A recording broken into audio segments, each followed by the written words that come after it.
আরে কি করছিস কি? আমি তো বলেছি, আমি তো জানো তো তোমরা যে আমরা এসব পছন্দ করি না। তারপর রাত 12টার সময় এসব কি রাত। জেঠুমনি এসো না, দেখো তোমার ভালো লাগবে। এই দেখো দেখো, সবাই তোমার জন্য অপেক্ষা করছে।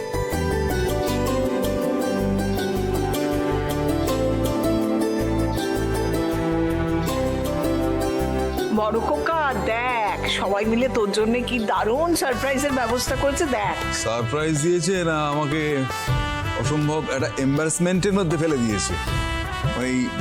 মানে আমি তো ভাবতেই পারছি না যে যা জীবনে কোনোদিন করিনি, রাত 12টায় ঘুম থেকে উঠে বিদেশি কায়দায় কেক কাটবো, এই তো কল্পনার বাইরে। এখন এই কি জেনজি না কি সমস্ত হয়েছে, এই সেই সব কালচার এখন এই বয়সে অ্যাডাপ্ট করতে হবে। দেখেছো, আমি ঠিক ধরেছি, তোমার না গভীর অসুখ করেছে। এই যে বয়স বাড়লে খিটখিট খিটখিট করে না, সেই অসুখটাই করেছে। আবার 1 বছর বয়স এবারে বেড়ে যাচ্ছে, বুঝতে পারছো? আরো খিটখিট করবে তুমি। কি করে দাঁড়াও, চুপটি করে দাঁড়াও তো। আচ্ছা দেখো, এই যে জেনজিরা তোমার জন্য একটা রাত দুপুরে একটা কেক এনে এত সুন্দর করে সাজিয়ে এত অ্যারেঞ্জমেন্ট করেছে, তুমি কোথায় একটা আনন্দ করে কেক কাটবে তা না মুখটা বেজার করে দাঁড়িয়ে আছো। শোনো, আজকাল যে কোনো বাড়িতে যাও, দেখবে যে এই সমবয়সী, এইসব কম বয়সী ছেলেমেয়েরা তারা কেউই বাড়িতে নেই, সব বিদেশে পড়তে চলে গেছে, নয়তো বিদেশে চাকরি করছে, সবাই নিজের নিজের লাইফ নিয়ে ব্যস্ত। গুরুজনেরা তো বরঞ্চ কমপ্লেন করে যে তাদের সঙ্গে কোয়ালিটি টাইম কাটাচ্ছে না বাচ্চা ছেলেমেয়েরা। তুমি পেয়েছো এমন একটা পরিবেশ যেখানে বাচ্চা বাচ্চা ছেলেমেয়েরা তোমার জন্য ভাবছে, তোমাকে সম্মান করছে, গুরুত্ব দিচ্ছে, তুমি তাদের কদর করবে, তারা খিট খিট খিট খিট করে যাচ্ছে। তুমি কাটো কাটো, কেক কাটো। স্বীকার করছি, হার স্বীকার করছি, তোমার অকাট্য যুক্তির কাছে আমার সমস্ত বাধা, এই সিনিয়র অ্যাডভোকেট অবিনাশ মল্লিকের সমস্ত এতদিনের প্রাচীর ভেঙে টুকরো টুকরো হয়ে গেল। আমি হেরে গেলাম, তবে এই হারার মধ্যে একটা আনন্দ আছে, ভালো লাগছে, সত্যি বলছি, ভালো লাগছে। তোমাদের অনেক অনেক ধন্যবাদ, অনেক অনেক আশীর্বাদ।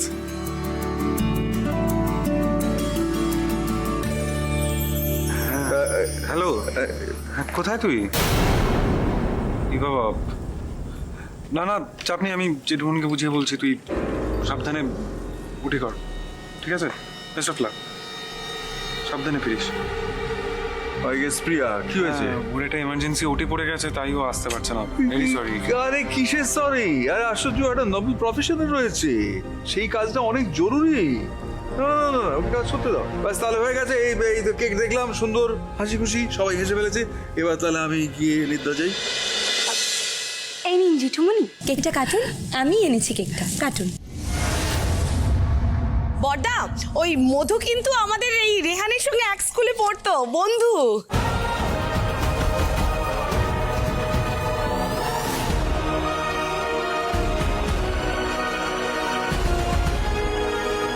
স্কুলের বন্ধু? নার্স বাবু তো এমন ভান করলেন যেন 2 দিন মাত্র চেনেন। সেসব কথা পরে হবে, সেসব প্রসঙ্গ এখন তোলার কি দরকার? ছোট তোর, তুমি কেকটা কাটো না, কখন থেকে দাঁড়িয়ে আছি আমরা। হ্যাঁ, কিন্তু একা একা তো কেক কাটবো না, আমার দিদি ভাই ছাড়া তো আমি কিছুই পারি না। দিদি ভাই আমায় হেল্প করবে, তবে তো আমি কেকটা কাটবো। এবার তাহলে কাটি। Happy birthday to you, happy birthday to you.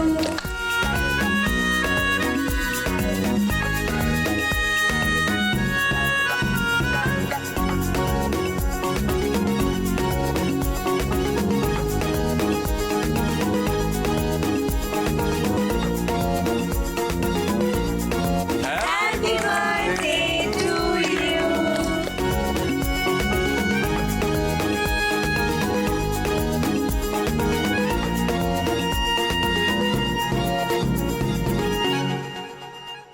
বড় খোকা, বড় বৌমাকে একটু খাইয়ে দে।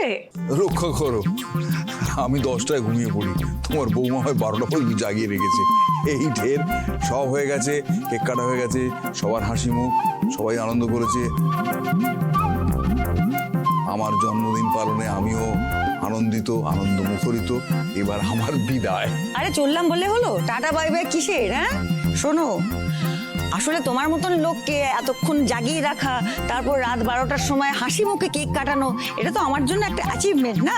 তুমি আমাকে কেক খাওয়াও না খাওয়াও খিটখিটে বুড়ো, আমি তো তোমাকে কেক খাইয়েই ছাড়বো। এখন দেখো খাওয়াচ্ছি।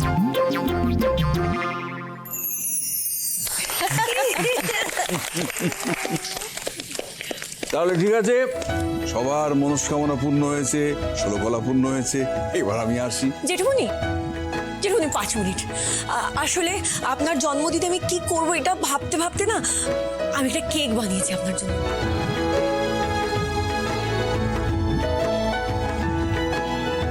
আপনি যদি কেকটা কাটেন না আমার ভীষণ ভালো লাগবে। 1 মিনিট, আমি এক্ষুনি নিয়ে আসি। 1 মিনিট।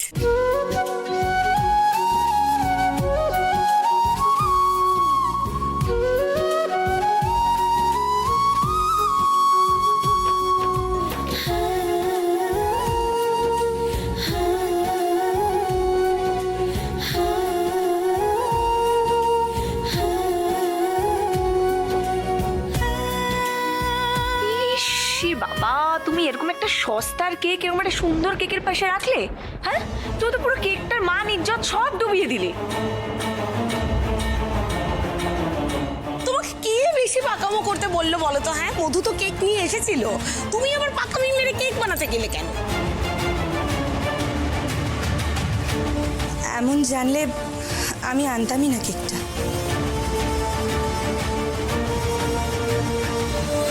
সে কি মধুমিতা, অভিমান করছো কেন? মন খারাপই বা করছো কেন?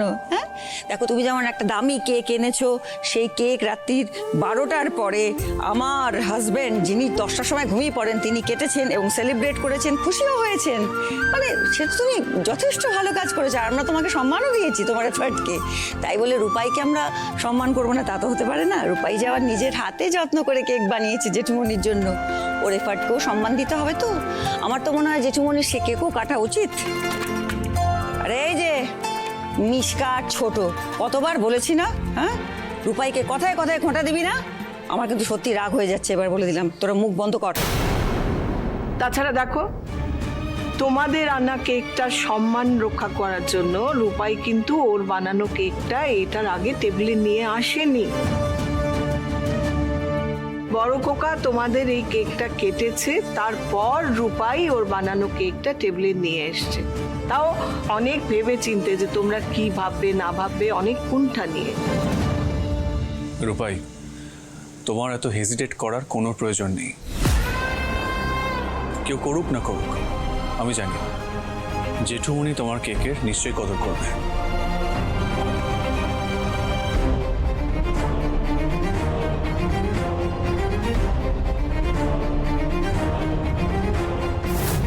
সব রাস্তা ফাঁকা আছে বস।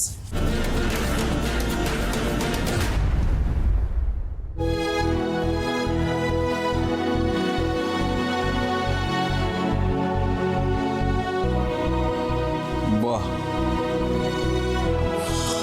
সেই কেক, ছোটবেলা সে ঘরোয়া কেক। মা, তুমি করতে না ঠিক এরকম কেক ঘরে?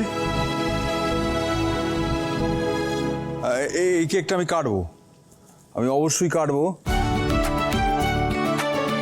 তবে ওই ওই ওই ওই ইংরেজি গান বাজনা আর দরকার নেই।